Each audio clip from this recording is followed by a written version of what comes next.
महाराष्ट्र के उप मुख्यमंत्री देवेंद्र फडणवीस ने पूर्व मंत्री विनोद तावड़े और अनिल देशमुख के बारे में अपनी प्रतिक्रिया दी है। फडणवीस ने कहा कि विनोद तावड़े पर हमले का कारण चुनाव में बढ़ते पराभव का असर है। उन्होंने यह स्पष्ट किया कि तावड़े को जब वे अपने कार्यकर्ताओं से मिलने गए थे तो उनके पास कोई अवैध पैसा या आपत्तिजनक वस्तु नहीं पाई गई और उल्टे उन पर हमलावरों ने हमला किया। यह हमला महाविकास आघाड़ी के इकोसिस्टम को बचाने के लिए किया गया था और तावड़े पर कोई आरोप नहीं है।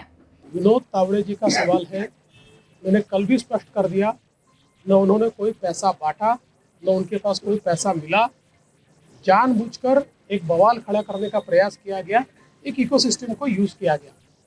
जहाँ तक सुप्रिया सुळे जी पर और नाना पटोले जी पर जो आरोप लगे हैं, जिस प्रकार से एक पूर्व आईपीएस अधिकारी ने कुछ आरोप लगाए हैं, कुछ क्लिप्स उन्होंने जारी की है, मुझे ऐसा लगता है कि ये बहुत गंभीर इस प्रकार का प्रकरण है और मैं आज इतना ही कहूँगा, इस प्रकरण की सिरे से जांच होनी चाहिए, क्योंकि इस प्रकार के एलिगेशन लगने के बाद वास्तविकता क्या है ये दुनिया के सामने आना बहुत ज़रूरी है।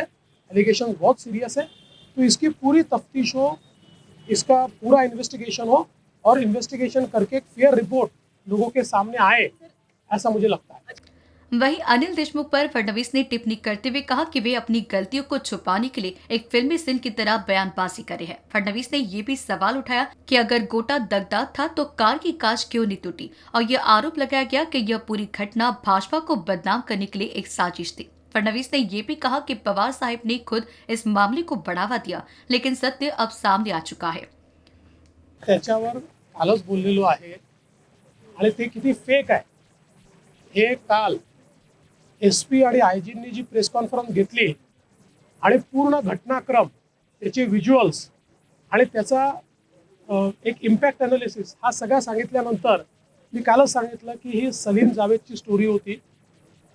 त्याच्यामध्ये रजनीकांतसारखा असा मागून गोटा समोर येऊन लागलेला होता आणि तरी देखील फक्त स्क्रॅच आली होती। त्याच्यामुळे त्यात काय होतं आता सगळ्यांना समजलेलं आहे। मी देखील मीडियामध्ये हे सर्व बघितलेलं आहे। माझं स्पष्ट मत आहे की या संदर्भात योग्य इन्क्वायरी झाली पाहिजे, काय यात खरं आहे हे सर्वांसमोर आलं पाहिजे, कारण आरोप गंभीर आहेत।